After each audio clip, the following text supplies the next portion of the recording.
I want you guys to watch a short clip here of a policeman threatening to arrest an American citizen for the crime of wearing a MAGA hat.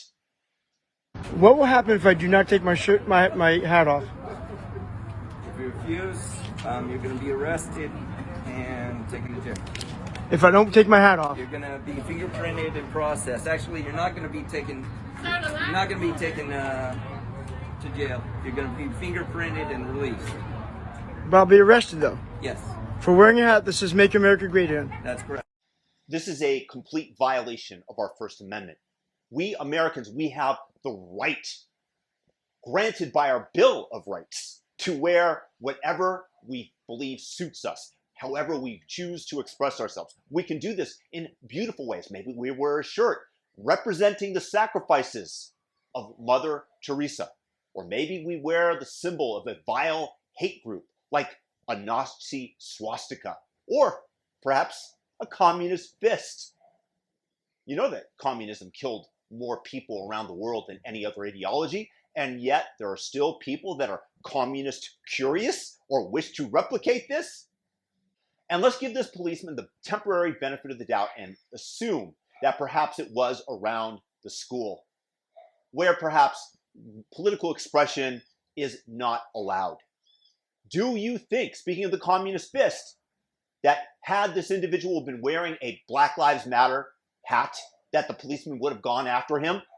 Do you think that that would have boded well for the officer when the cameras came after him, when some youth or somebody else expressed his dissatisfaction with the police?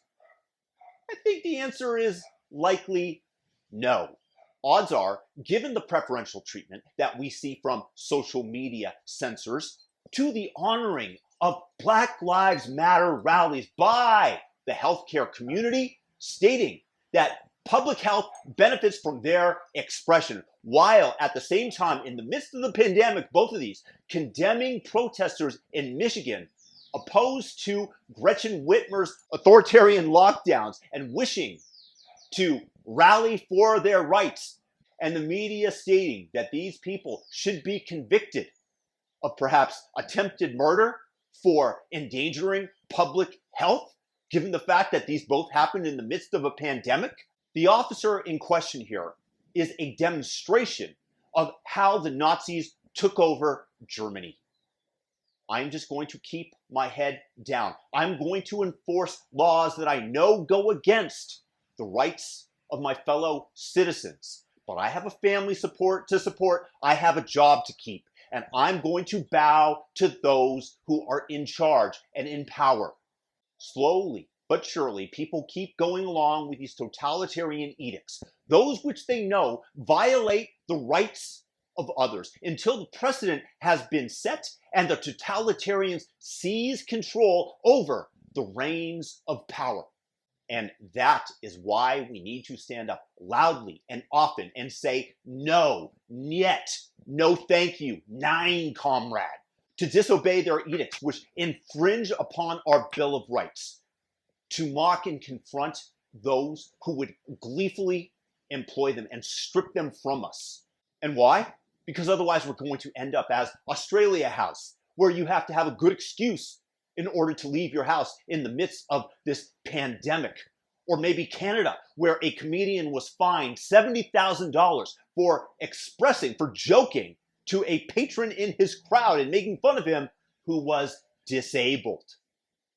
Or maybe, like England, where if you state that you believe that Meghan Markle is a liar, you will be investigated. This is how the fascists rise to power. And again, we have to point out the double standards, the hypocrisy. It must be made known, and we must speak out vociferously, lest we boil your children's rights, boil in a pot like a frog, in the ever-increasing temperature of totalitarianism. Who could have thought that you could be arrested for wearing MAGA hat? An expression, 4 letters. The UK might throw you in jail for training your dog as a joke to perform the Nazi salute. Sieg Heil! Sieg Heil! Unfortunately, here in the United States, you very well might be coerced and forced to raise your fist in the communist salute. In fact, the one thing they might throw you in jail for is if you don't extend your arm fully enough. Share this video. Let people know what's going on so that they also can rise up, so that they can see the policemen in action that have bowed down to these totalitarian edicts. Like the video, thumb it up, subscribe, all notification bell. Peace.